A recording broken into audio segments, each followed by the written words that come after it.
학회 회원들이 고생합니다. 대통령을 잘못 보면 온 국민이 고생합니다. 정치, 경제, 사회, 외교, 안보, 국방 중요하지 않은 게 없지만 제일 중요한 건 국방이고 순서로 따지면 그 다음이 외교입니다. 외교는 나라 전체를 가지고 하는 승부예요. 왜 쓸데없이 우리 어머니는 6.25 때도 중립 외교를 했잖아요. 온 가족을 살리려고.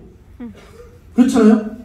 근데 어째요 이 멍청한 대통령은 무슨 옛날 나는 공산당이 싫어요 하는 것처럼 다 철진한 나는 중국이 싫어요?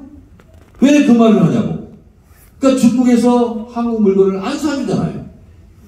그러니까 한 달 동안 127억 달러 적자를 받잖아요. 정치는 미국, 경제는 중국. 이렇게 해야 되는 거예요.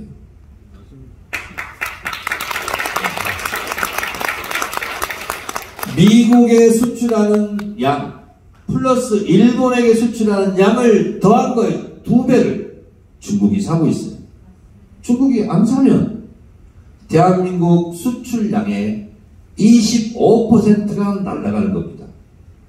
우리는 무역으로 먹고 사는 나라의 수출로, 수출과 수입, 우리가 뭔 물건을 팔려도 사주기도 하고 사고 팔고 하는 거예요. 그게 대외 의존도라고 합니다. 한국 경제 그게 80%입니다. 다시 말해서 무역으로 먹고 사는 나라인데 그 무역 중에 제일 중요한 중국을 적대화하고 중국이 싫어하는 말 하고 그러면 중국은 한국 물건을 꼭 사야 된다는 법이 없어요. 다른 거 사면 돼요. 그래서 중국과 한국의 무역수지 적자가 127억 달러. 이거는 이명박 4년 동안 전체보다 더 큰 거라고. 그걸 1월달 한 달 동안에. 이런 멍청한 외교가 어딨어. 이게 제일 큰 겁니다. 국방은 왜 중요하냐. 박근혜 정권 때 목함 지뢰 사건이 터졌습니다. 군인들이 다쳤어요. 그런 일이 있으면 안 되죠. 그게 북한 소행이라고 해요. 그런데 증명은 아직 안 됐어요. 사실. 그러니까 박근혜 대통령이 뭐라고 했냐면 대공 확성기를 설치하다. 설치했어요? 그때 북한에서 원점 타격하게 총 쏘겠다. 그러니까 이러다 전쟁이라는 거 아니야? 그걸로 그냥 끄시면 좋아요. 서로 기분 풀고 니네도 할 짓 했고 우리도 할 짓 했고. 북한은 대외 의존도가 없어요. 거의. 우리는 대외 의존도 80%고. 그러니까 뉴스가 막 나기 시작합니다. 휴전선 근방에서 국지전이라도 일어나는 거 아니야? 그러니까 한국에 투자했던 외국 자본들이 쫙 빠져나가요. 하루 동안 빠져나간 돈이 얼마게요? 43조. 네? 43조. 숫자를 거꾸로 했어. 34조. 좀 뭔가 아시는 분이네. 박수 한번 좀 보여주세요. 34조가 빠져나갔어요. 누가 손해예요? 그래서 북한은 별로 빠져나간 돈이 없어요. 그래서 평화가 곧 경제예요. 전쟁이 일어나서도 안 되지만 전쟁이 일어날 가능성조차 줄이는 것, 그것이 대한민국 대통령이 할 일이에요. 왜? 주식시장이 폭망하니까. 아니 중국에 수출하는 것이 막히고 주식시장이 폭락하면 우리하고 아무 관계가 없을까요? 여기 지금 주식하시는 분 계실 거야. 내가 1,000만원 주식 투자했는데 500만원으로 반토막 나요. 그럼 어떻게 돼요? 500만원 손해를 본 거예요. 그럼 어떡하죠? 반찬 줄여야 돼요.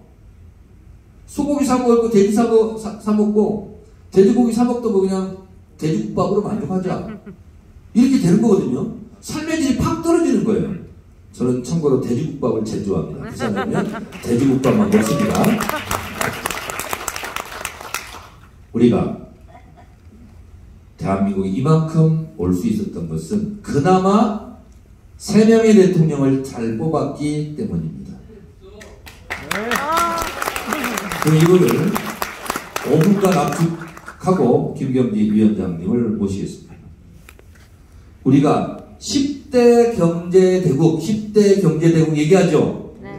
언제 때부터 그게 된지 아십니까? 노무현 대통령 5년차 때 WEF, 월드 이코노믹 포럼, 다보스 포럼이라고 합니다. 세계 경제 포럼에서 국가 경쟁력을 조사합니다. 여러 분야로. 그때 11등 했어요. 노무현 대통령. 그때. 그리고 정권을 뺏겼어요. 이명박 박근혜 17등 25등으로 떨어졌어요.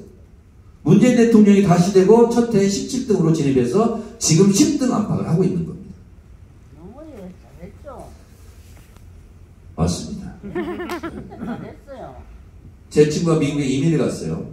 30년 됐는데 딸 둘 낳고 잘 사는데 둘째 딸이 학교에 가면 백인 친구들이 자꾸 해보라는 게 있어요.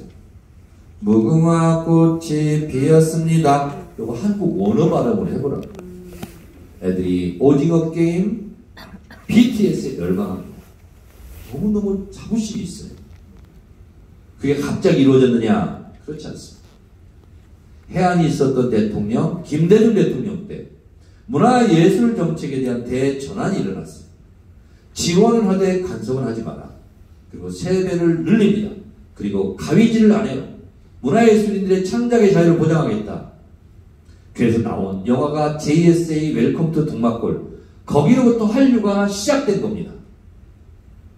한류란 말은 김대중 정부 초대 문화부 장관이 만든 말입니다.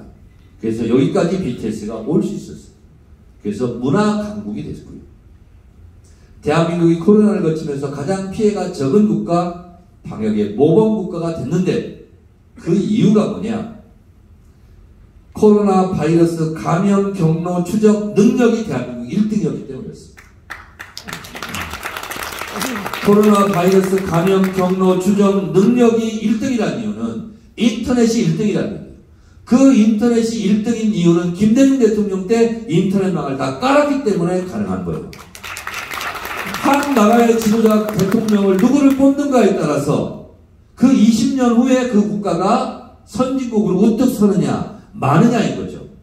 윤석열 대통령 같은 사람이 계속 연발해서 뽑히면 대한민국은 선진국 문턱을 딱 밟았는데 다시 개발도상국으로 떨어지는 겁니다. 그래서 대통령을 잘 뽑아야 되는데 이런 얘기 하면서도 찔려요. 우리의 대선 후보 이재명 대선 후보는 훌륭했으나 우리 민주당 국회의원들이 잘못해서 0.7% 차이로 이렇게 졌다고 생각하니 저도 사실은 부끄럽게 짝이 없는데 소 잃고 외양간이라도 고치자 이런 겁니다. 그래서 이재명 당대표를 중심으로 이재명 대표를 지키는 것이 민주당을 지키는 것이고 그것을 기반으로 해야 다시 정권을 재탈환하는 것이 아니겠느냐라고 생각합니다.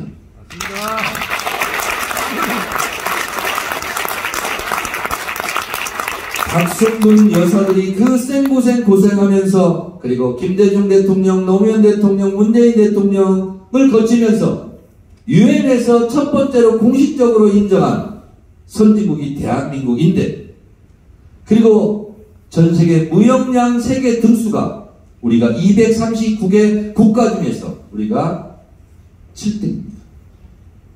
우리 뒤에 이태리도 있고 영국도 있고 우리가 무역량으로 전세계 7등을 했어요.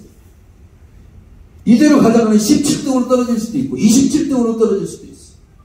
그럼 우리는 폭망인 거예요. 군사력은 전세계 6등입니다. 보수 쪽에서 항상 공격합니다. 진보 쪽 대통령이 되면 안보가에 무능하고 국방에 신경 안 쓴다. 우스운 얘기예요. 웃긴 얘기예요. 국방비를 더 투자했어요. 김대중 대통령 때 노무현 대통령. 그래서 군사력도 세계 6등의 국가가 돼서 요만큼 선진국으로 올려놨더니 지금 다 망가지고 있어요. 그러면 우리는 어떻게 할 것인가? 그것은 김경지 위원장과 둘이 같이 대화를 한번 해보도록 하겠습니다. 이상으로 제 강의는 여기서 마치도록 하겠습니다. 고맙습니다. 김병기 위원장, 모시고.